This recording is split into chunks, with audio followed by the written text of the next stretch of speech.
Welcome to Mr. Haunt's dungeon, where the darkness comes alive.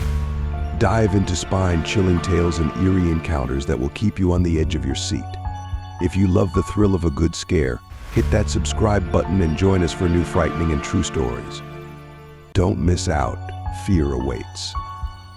Now relax, sit back, and let's get to the story. The tension in the house was unbearable. My father and I had been at each other's throats all morning, the argument escalating from minor annoyances to shouting about deep-seated resentments. I couldn't take it anymore.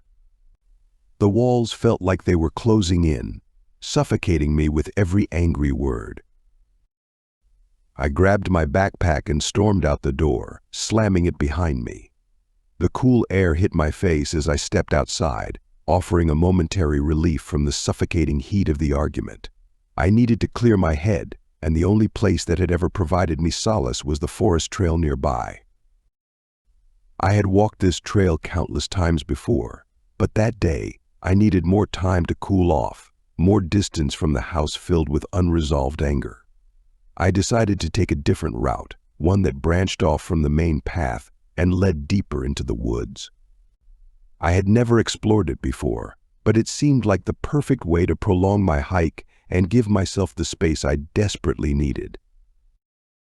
The new path was narrow and less defined, winding through dense underbrush and tall, ancient trees. As I ventured further in, the sounds of the suburban neighborhood faded away, replaced by the natural symphony of rustling leaves and distant bird calls.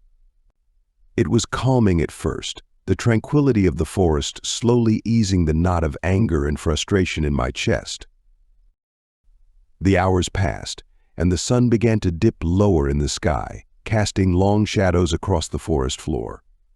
I realized then that I had no idea where I was. The trail had twisted and turned so many times that I had completely lost my bearings. I tried to retrace my steps, but every tree and rock looked the same, creating an endless maze of green and brown. Panic began to gnaw at the edges of my mind. I forced myself to stay calm, reminding myself that I just needed to keep walking and eventually I'd find something familiar. I took a deep breath and continued forward, hoping to stumble upon a recognizable landmark or another trail. As I pushed deeper into the forest, the trees seemed to grow closer together, their branches intertwining overhead and blocking out the fading sunlight. The forest became darker, and an unsettling stillness settled over everything. Even the birds had gone silent, and the only sounds were my footsteps crunching on the leaf-strewn ground and the occasional snap of a twig. That's when I heard it, a faint rustling, not from the wind, but something moving through the underbrush. I froze, straining my ears to catch any sound. The rustling came again, closer this time. My heart pounded in my chest, and I instinctively crouched down, trying to make myself as small as possible. The rustling grew louder, and soon I could see a shape moving through the trees. It was tall and moved with an eerie, fluid grace. For a moment I thought it might be a deer or some other animal, but then it stepped into a patch of dim light. It was unlike anything I had ever seen. Its body was humanoid but grotesquely distorted, covered in patches of matted fur and raw, exposed flesh. Its face was the most horrifying half-human, half-beast, with eyes that glowed faintly in the dim light. A skinwalker. I had heard stories about these creatures, but I had never believed them. Could this be one? I wondered. They were legends, tales told to scare children. But there it was, standing not 20 feet from me. It sniffed the air, and I could see its nostrils flaring as it caught my scent. Every instinct screamed at me to run, but I knew that if I did, it would chase me. Skinwalkers were said to be incredibly fast. I stayed perfectly still, hoping it would lose interest and move on, but it didn't. It began to move towards me, slowly at first, then faster. I bolted. Branches whipped at my face and tore at my clothes as I ran, the forest a blur around me. I could hear the creature behind me, crashing through the underbrush with terrifying speed. My lungs burned, and my legs felt like they were on fire, but I didn't dare slow down. I stumbled into a small clearing and tripped over a root, hitting the ground hard. Pain shot through my ankle, but I forced myself to get up. The Skinwalker burst into the clearing, its eyes locking onto mine.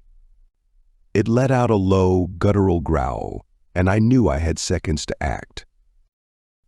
Desperation gave me strength. I grabbed a fallen branch and swung it at the creature as it lunged at me. The branch connected with a sickening thud, and the Skinwalker snarled in pain, momentarily stunned. I didn't wait to see if it would recover. I turned and ran, my injured ankle screaming with every step. Somehow I made it out of the clearing and found a path. It wasn't the one I had taken, but it was a path. I followed it, forcing myself to keep going despite the pain and exhaustion. The sounds of the Skinwalker faded behind me, but I didn't stop until I burst out of the woods and onto a dirt road. I collapsed, gasping for breath, and looked back at the forest. It was quiet, the trees standing silently as if nothing had happened. I knew I couldn't tell anyone what I had seen. No one would believe me. But I had survived. The argument with my father seemed trivial now, overshadowed by the terror I had faced. I made my way home, limping and battered, but alive. The memory of the Skinwalker would haunt me forever, a reminder of the dangers that lurked just beyond the familiar paths. As I walked, I tried to piece together how I had ended up on the dirt road. The last few hours felt like a fever dream, a blur of fear and adrenaline. I knew one thing for sure: I would never venture off the beaten path again. When I finally reached my house, my father was waiting on the porch, his face etched with worry. All the anger from our earlier argument seemed to evaporate as he ran to help me inside. He didn't ask what had happened, and I didn't offer an explanation. I just collapsed on the couch, grateful to be home. The next few days were a haze of pain and recovery. My ankle was badly sprained, but it would heal. The real scars were deeper, the ones left by the encounter in the woods. I couldn't shake the image of the Skinwalker, its glowing eyes and twisted form. It visited me in my nightmares, chasing me through endless forests, always just a step behind. I knew I needed to come to terms with what had happened, but I also knew that some things were better left buried. I avoided the forest for weeks, sticking to the safety of my home and the company of my family. The argument with my father seemed insignificant in the face of what I had experienced, and we both made an effort to mend our strained relationship. One day, as I sat on the porch looking out at the tree line, I made a decision. I couldn't let fear control me. I needed to face the forest again, not to seek out the Skinwalker, but to reclaim a part of myself that had been lost that day. With a deep breath, I stood up and walked towards the trailhead, my steps tentative but resolute. The forest was just as I remembered, peaceful, serene, and deceptively inviting. I stayed on the main path this time, the sunlight filtering through the leaves, creating a dappled pattern on the ground. Every rustle and snap of a twig made my heart race, but I pushed forward, determined to conquer my fear.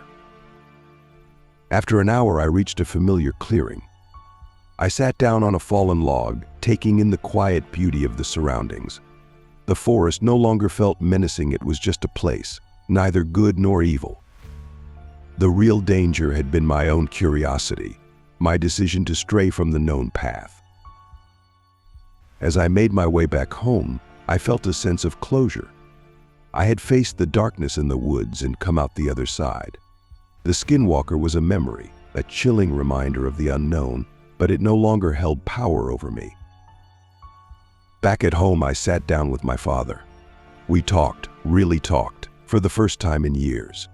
The forest had taken something from me, but it had also given me a chance to rebuild what truly mattered. And in the end, that was worth all the fear and pain I had endured.